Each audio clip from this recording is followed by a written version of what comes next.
What's up, guys? Welcome to the trade deadline special of Fresh on Clips.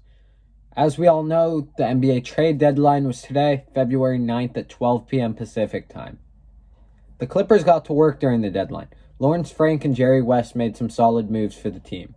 Clippers received Mason Plumlee from the Charlotte Hornets, Bones Hyland from the Denver Nuggets, and Eric Gordon from the Houston Rockets, in exchange for Luke Kennard, Reggie Jackson, and John Wall. While it does hurt to see fan favorites in Reggie Jackson and Luke Kennard get traded, at the end of the day, the NBA is a business. If you're not producing, you're not going to be kept. You're not going to get paid here. You'll get a new change of opportunity, if lucky. Trade 1 was the Bones Hyland trade. The Clippers have been needing a point guard. All season it's been, Reggie isn't good enough. John Wall isn't good enough. John Wall isn't the player we thought we were getting. Reggie's taking a step back. It eventually got to the point where Terrence Mann was the starting point guard, which was the best thing that could have happened.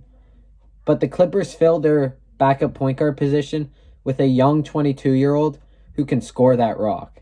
He's not going to get you a crazy amount of assists, but he will be able to hold the game, keep the momentum in a good spot, and score that basketball.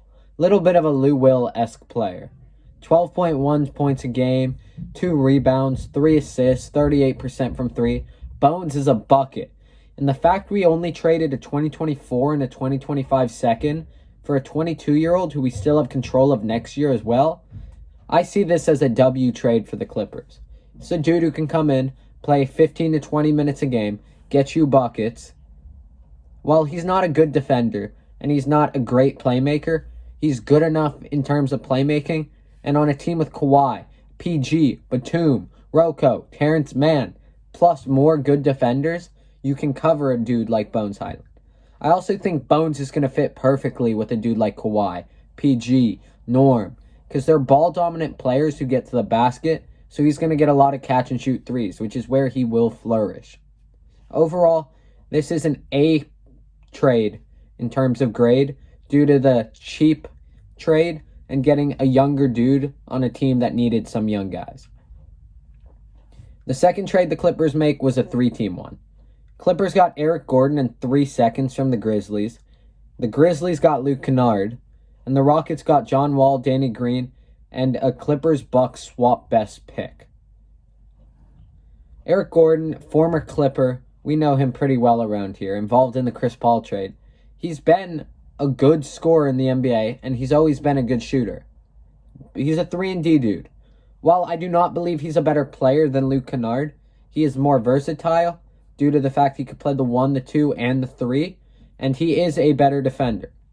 The big reason that this trade isn't the worst thing in the world is because Eric Gordon is an expiring deal this offseason with a team option, so the Clippers won't have to pay him $20 million next year. As well as that, Eric Gordon averages 9 drives a game, and the Clippers have been needing that. They have stretches in games such as the Mavs one, where they shoot too many threes. No one's getting to the basket. So the Clippers getting a 9-drive-a-game type player who will either finish the rock or drive and kick, it's going to help them in the long run.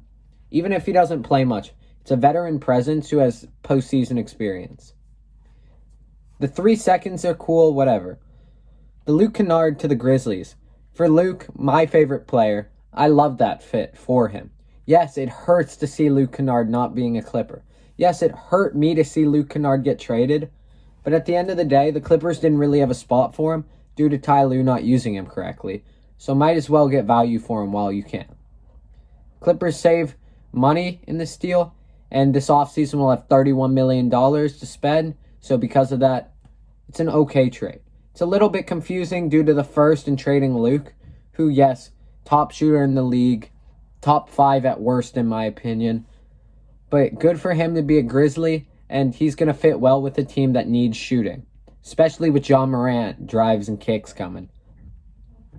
For the Rockets, they got John Wall. John Wall was so hyped up to be a Clipper. We all of us, including myself, including Noah, we were all excited for John Wall. We thought he was going to come out and be that Houston Rockets John Wall we saw before he got benched, where he wasn't as explosive as he was with the Wizards, but he was still a good player. He was getting you 20 points and getting a good amount of assists as well. And his defense was still top-notch. But this season, it was just the lack of shot IQ, shot selection, lack of overall basketball IQ. He just didn't mesh with the team. And the injuries, they didn't help him. Hopefully, John Wall, since he will be released by the Rockets, finds another opportunity and goes out in hoops.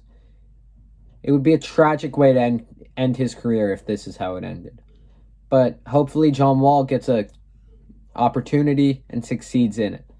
The first round pick, kind of confusing to me why the Clippers traded a first round pick when they traded the youngest and best player in the deal. But I'm not going to question it. Eric Gordon, good player, versatile, good defender. Clippers got him. At worst, he's just a good locker room presence and good vet. I give this a C+ for the Clippers. Hopefully, Luke will go ball in Memphis, though. I'll see you when you get back, Luke. Best of luck. Trade 3. This is the biggest and most important trade in my eyes for the Clippers. Clippers receive Mason Plumlee, and the Hornets receive Reggie Jackson in 2028 second. I see this as a fleece for the Clippers. The Clippers got a starting caliber center in Mason Plumlee, who's been great for the Hornets all season, for Reggie, who hasn't been very good for the Clippers, and just a second-round pick. That's a steal in my eyes. The Clippers now have 2 starting caliber centers on their roster in Plumlee and Zoo. Plumlee's averaging 12.2 points, basically 10 boards, 4 assists, and shoots 67% from the field. But the big thing is Plumlee is second in the league in offensive rebounds this season. Guess who's third? Zoo! So because of that, we're going to have 2 dudes on the court. Both our bigs are going to be able to rebound, and they've shown they fought. The main reason I love this deal, though, isn't because it's Mason Plumlee. It's because the Clippers finally got a real backup center. Ty Lue's been running small ball all season with Batum at the 5, or in certain situations, he's played Musa Diabate or Moses Brown, and they just weren't cutting it.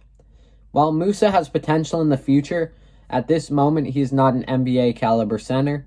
So because of that, bringing in a dude like Plumlee, who could potentially mentor him, is huge for him and also huge for the Clippers because now they have the backup big. They're not forced to play small when they're getting out-rebounded. And if Zoo gets in foul trouble, you just throw Plumlee in and vice versa. I love the Plumlee pickup, and I think the Clippers took a massive dub in this trade. Reggie Jackson, on the other hand, he's a fan favorite. Everybody loves Reggie. His 2021 postseason was historic. But this season, he hasn't been it. There were reports that he's been a locker room trouble due to the fact that John Wall was there and he had to fight for his role. While he didn't show it, if that is true, it's better that the Clippers got rid of him. As much as I love Reggie, as much as the whole fan base loves Reggie, we all knew this move was going to happen due to the love Ty Lue has for him, the lack of shot IQ at times, and just the ability to ruin possessions when he does. Reggie, I wish you the best of luck, though. You're going to get bought out by Charlotte. I hope you get picked up by a contender and go ball out for them the way you did for us in 2021. This trade, in my eyes, is an A+. Overall, the Clippers trade deadline, I'm going to give it a B+ rating. They had 2 trades, which I loved, in Bones Highland for 2 seconds and Plumlee for Reggie in a second.